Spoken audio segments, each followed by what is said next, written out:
Hi viewers. Ejaculation ఎప్పుడైతే అవుతుందో, వీర్యం ఎప్పుడైతే బయటికి వెళ్ళిపోతుందో, చాలామందికి ఒక్కసారి వీర్యం వెళ్ళిపోయిన తర్వాత ఆహ్, వచ్చే ఒక 4, 5 అవర్స్ లేకపోతే ఒక 24 గంటల వరకు గూడా చాలామందికి నొప్పి అవుతుంది. అయితే ఆ ఇజాక్యులేషన్ అయినప్పుడు, నాకు నొప్పైనప్పుడు నాకు చాలా టెన్షన్ అవుతుంది.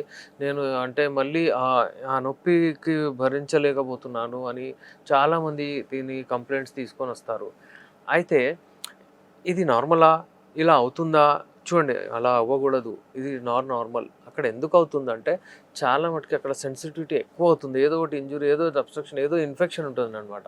అది దూరం అయిపోతే మంచిగయిపోతుంది.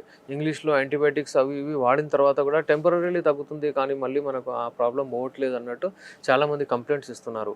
అయితే ఇజాక్యులేషన్ వీర్యం బయటికెళ్ళిపోయినప్పుడు పెయిన్ ఒకవేళ మీ అంగంలో ఉంటే, అలాంటి వాళ్ళు మాతో సంప్రదించండి. ది బెస్ట్ యునాని మెడిసిన్స్ ఇస్తాం మేము.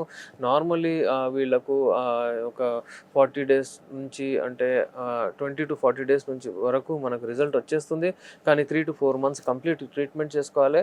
ఇది ఎప్పుడైతే ఈ ప్రాబ్లమ్స్ ఉన్నవాళ్ళు మీరు ప్రతి ఒక్కళ్ళు ఎవరికైతే ఈ లైంగిక సమస్యలు ఉన్నాయో వాళ్ళు మాతో కాంటాక్ట్ చేయొచ్చు.